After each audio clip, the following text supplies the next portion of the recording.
Dear Mr. Garvey, I'm grateful to you. Di balik kantor pengacara yang sunyi, tersimpan hubungan yang tak pernah ditulis di kontrak kerja. Bukan tentang cinta biasa, melainkan tentang kontrol, luka batin, dan pertempuran yang justru membuat mereka merasa hidup. Inilah film Secretary 2002. Yes, Mr. Gray. Di awal cerita, kamera membawa kita masuk ke kehidupan seorang wanita muda bernama Lee Holloway. Ia baru saja keluar dari rumah sakit gangguan mental setelah menjalani perawatan akibat gangguan emosional yang ia pendam sejak lama. Lee kembali ke rumah orang tuanya, sebuah rumah yang terlihat tenang dari luar, namun dipenuhi tekanan sunyi dan aturan kaku dari ibunya. Lee adalah pribadi yang rapuh, pendiam. Dunia di sekitarnya terasa terlalu bising, sementara isi kepalanya terlalu gelap. Dalam usahanya untuk hidup normal, Lee memutuskan melamar pekerjaan sebagai sekretaris. Takdir membawanya ke sebuah kantor pengacara kecil milik pria misterius bernama Edward Gray. Sejak pertemuan pertama, suasana terasa ganjil. Gray adalah sosok dingin, perfeksionis, dan hampir tidak menunjukkan emosi. Kantornya sunyi, rapi, dan penuh aturan tak tertulis. Lee diterima bekerja meski kemampuan mengetiknya masih kacau, huruf-hurufnya sering salah, dan ia terlihat gugup setiap kali Gray berdiri di belakangnya. Hari demi hari, hubungan mereka berkembang bukan lewat percakapan, melainkan lewat ketegangan. Gray mulai menghukum Lee setiap kali ia membuat kesalahan ketik. Hukuman itu tidak bersifat fisik secara brutal, melainkan pertempuran dua tubuh, bukan untuk saling menghancurkan, tapi untuk menguji batas. Dalam pertempuran itu, Gray adalah pengendali ritme, sementara Lee adalah pihak yang secara mengejutkan justru menemukan ketenangan. Di balik ketegangan itu, Lee merasa hidup. Setiap hukuman menjadi ritual. Setiap kesalahan menjadi pintu masuk menuju konflik yang lebih dalam. Bagi Lee, pertempuran ini bukan soal rasa sakit, melainkan tentang kejelasan. Sementara itu, Gray mulai goyah. Pria yang selama ini hidup dengan kontrol penuh atas dirinya sendiri mulai terguncang oleh ketulusan aneh dari Lee. Ia tidak berniat membangun hubungan emosional. Baginya, ini seharusnya sekadar disiplin. Tapi Lee mengaburkan garis itu. Lee jatuh cinta. Bukan cinta romantis yang manis, melainkan cinta gelap yang tumbuh dari penerimaan terhadap sisi terdalam dirinya, serta sisi yang selama ini ia sembunyikan dari dunia. Namun Gray justru ketakutan. Saat Lee mulai menunjukkan keinginannya secara terbuka, Gray memilih mundur.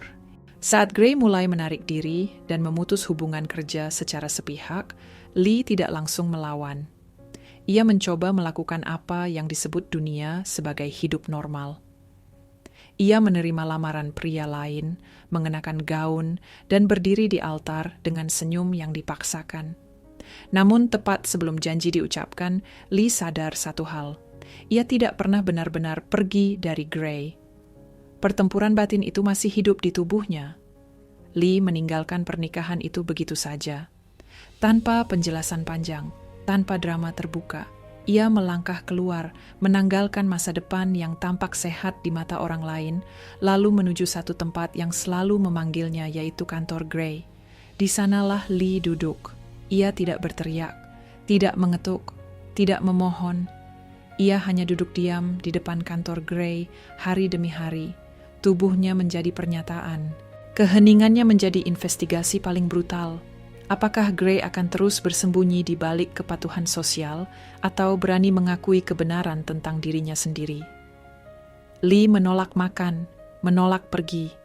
Ia tidak melukai siapapun selain dirinya sendiri, dan justru disitulah kekuatannya.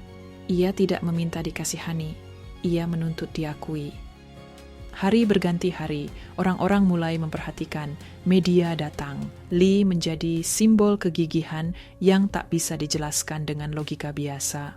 Seorang wanita yang memilih duduk dan menunggu, bukan karena lemah, tetapi karena ia tahu persis apa yang ia inginkan. Gray terjebak, tekanan publik menghantam citra profesionalnya. Namun yang paling menyakitkan bukan kamera atau opini orang, melainkan kenyataan bahwa Lee tidak sedang memaksanya, Lee sedang mencerminkannya. Akhirnya, Gray luluh.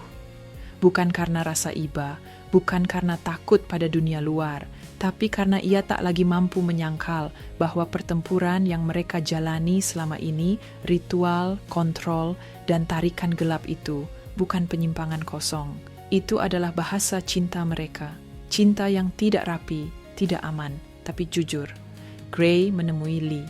Ia menerima sepenuhnya siapa Lee dan siapa dirinya sendiri saat bersama Lee, tanpa malu, tanpa penyangkalan.